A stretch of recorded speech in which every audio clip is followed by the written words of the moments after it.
Sudado de Pescado, Peruvian, but basically Paksiw. Let's bring this on the place.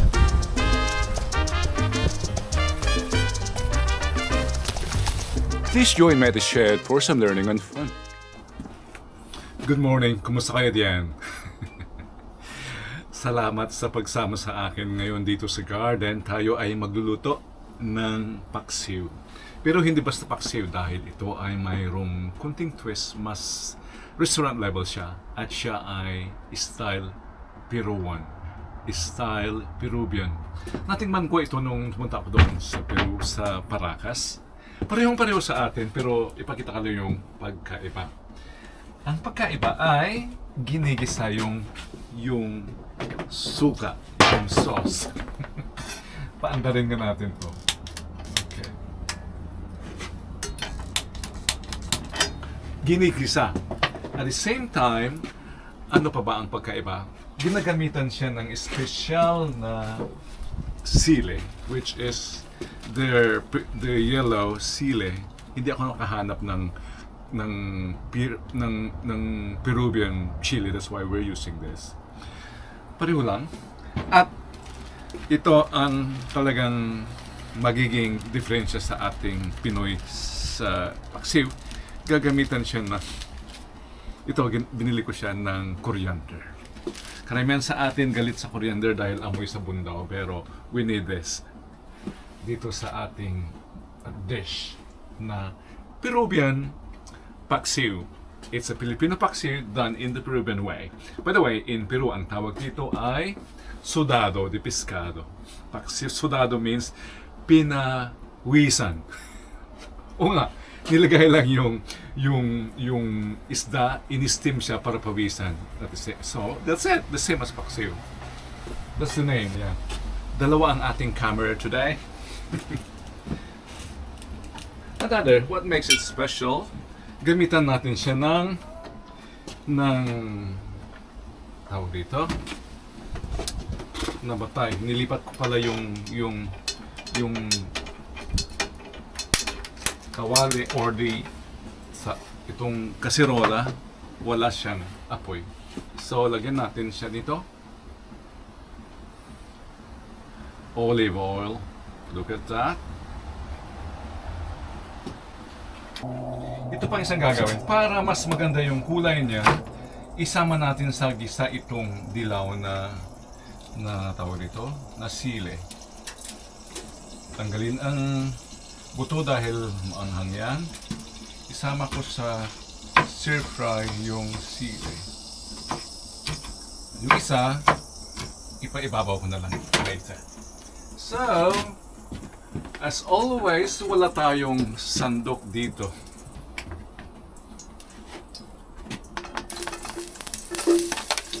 Hindi ko nilagay lahat ng sibuyas dahil meron tayong lulutuin mamaya na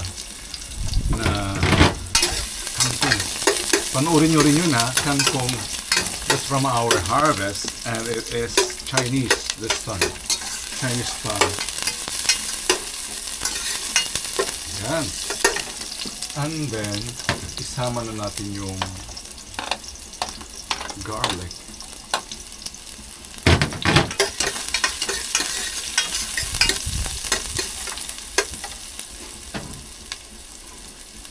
Yung sili.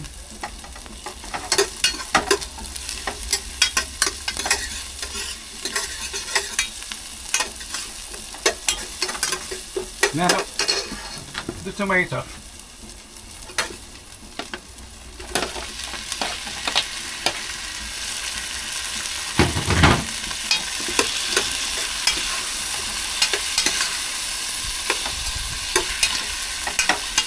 Anong mahirap doon? Di ba familiar na familiar? What happened here?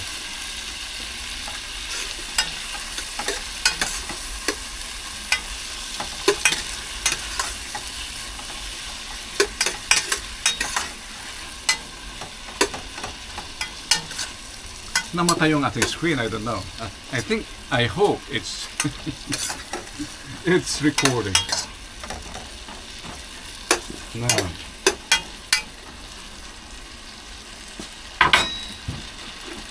i-slash ko na tong isa habang tayo ay naghihintay.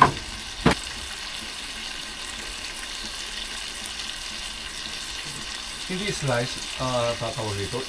I-jujulien. Yun ang tawag nila. Hulyana na lang tawag natin sa Tagalog.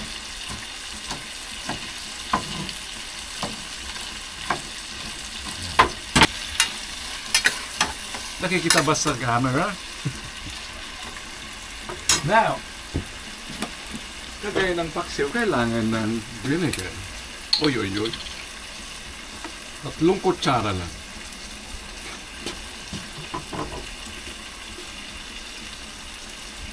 Yan, 3 kutsara yun.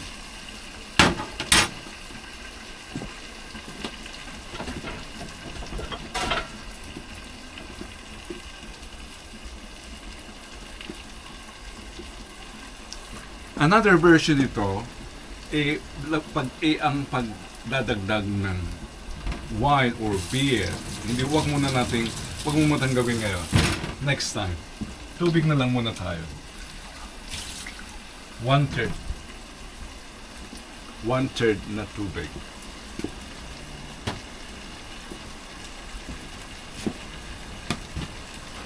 Kailangan din natin ng what else? Salt and pepper. Lagyan natin ng asin. Pepper. Later na lang, pagkalagay ng isda.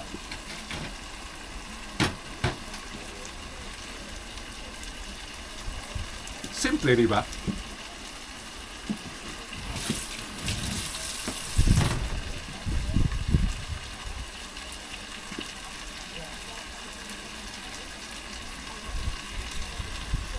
Yan. Look at that. Dagdagan ko ng tubig. Asin. Oh, that's sugar. Almost. Asin.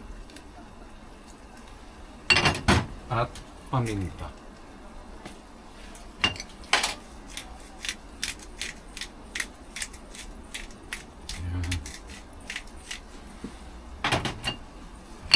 Ayos ng konti.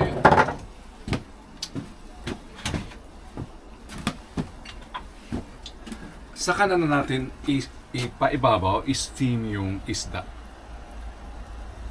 You can use white fish, any kind of white fish. Tilapia, ito ay dory. Mura. Pangasius fillet.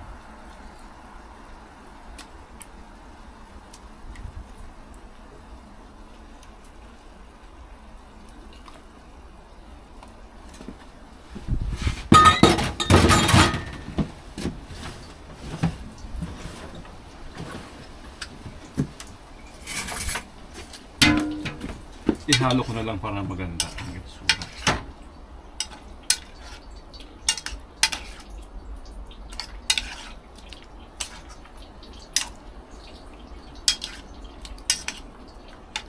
Yan, lalagyan ko na ng asin, di ba? And then, ipaibabaw natin to.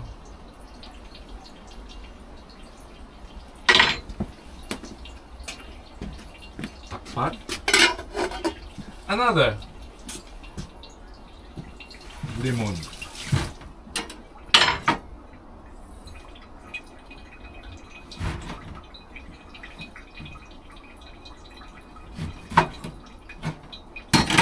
Ilagay ko pati itong kanyang balat. Yan.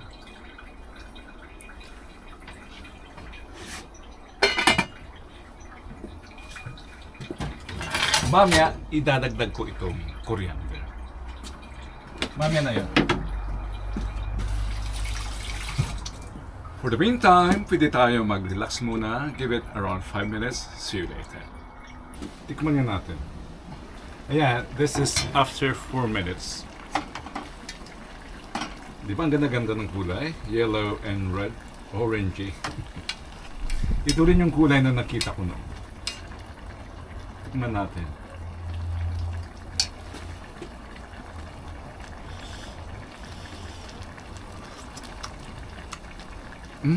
Sarap. Wala pang coriander yon. Pero to be honest, maanghang. First time kong gamitin yung dilaw na sili, maanghang. Kaya, kayo rin bawas-bawasan. Pero sa mga Bicolano, perfecto. Lagay ko na yung Maanghang talaga. Lagdayin ko na ng coriander. Huwag damihan, baka mag-amoy sabon siya. Yan. Anong mahirap doon? Ulitin ko, ang ating linuluto ay Paksiw style Peru, Sudado de Pescado, as it's locally known. Look at this.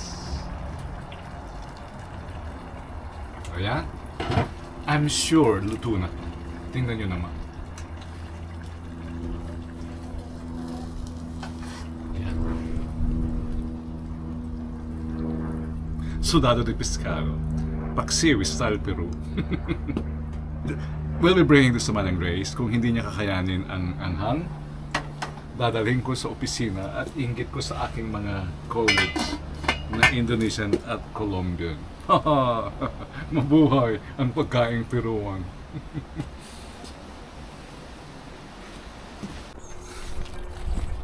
Manang!